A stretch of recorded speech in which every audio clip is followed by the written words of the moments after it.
going to show you is how to create a paragraph style in InDesign.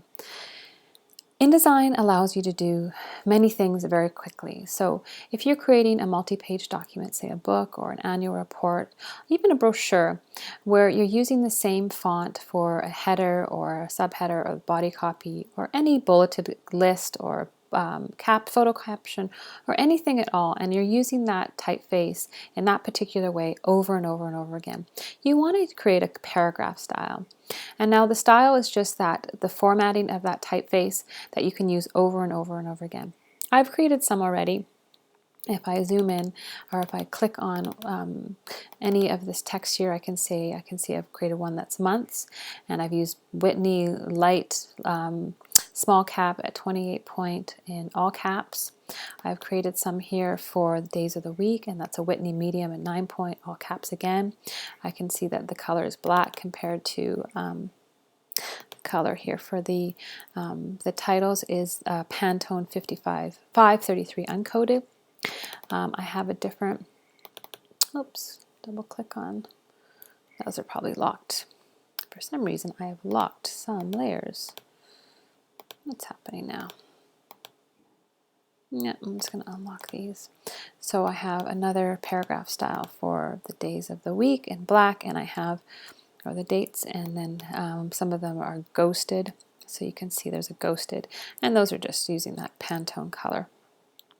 Now, if you want to create a new style, you can do that in two ways. You can either just click here and drop down and go New Style and just say what you want it to be. Say we want a photo caption, and you can go into Basic Character Type.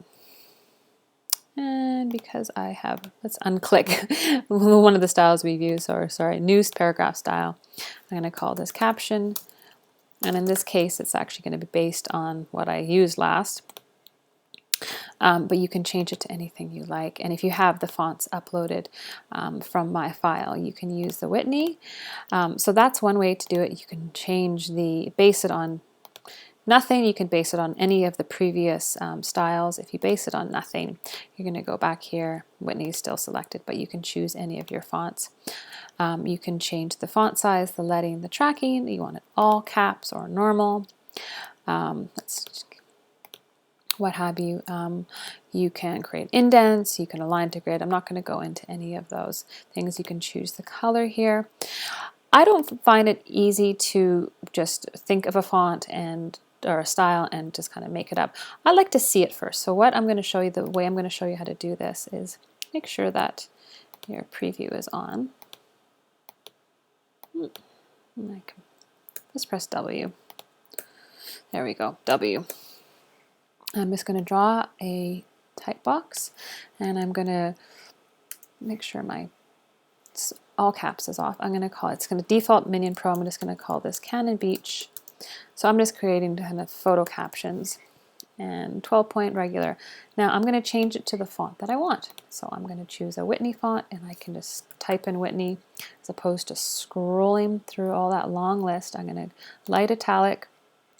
I'm going to change it to all uppercase. I'm going to change it to 8 point, and I'm also going to change it to align right. So it's going to butt up against that,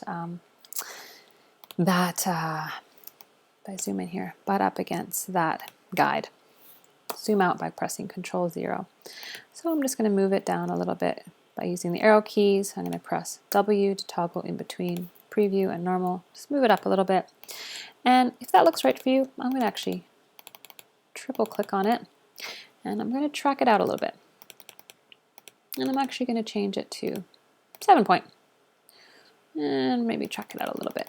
Don't need it too big. Just small and simple. Just a little photo information. Just move it down a little bit. So it doesn't have a style right now, so I'm going to click anywhere or highlight it, and I'm going to go, you can see there's no style. I'm going to go New Paragraph Style by the drop down, and I'm going to call this Photo Caption. I'm going to uppercase that. I like uppercase personally. And all of that formatting that we've added, oh, I've already used that, so I'm going to actually get rid of, nope, I'm just going to use a different name. I'm just going to call it photo or photo information. And all of that formatting that is already there. So you don't have to change anything at all. You just have to press OK. But you do need to make, when you've clicked on there, make sure that you've now go back and you change it to that. So you can see that if I change it any of the other styles, it's going to change that font for me. But I want it to be photo information, not photo caption. Well, photo caption might be fine as well, or photo information. But you can see when I click on any of those other styles, those are the ones that I've used in the calendars. So photo information or photo caption.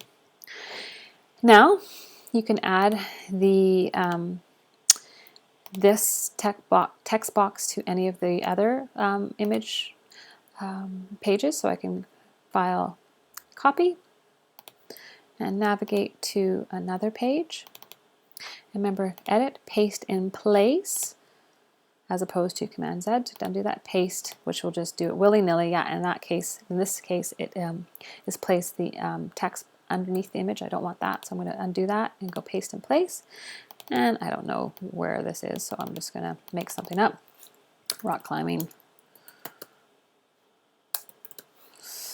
So you can do that for all of your images if you see fit. It's not necessary for the project, but it's a nice way to just learn a bit more functionality. And that was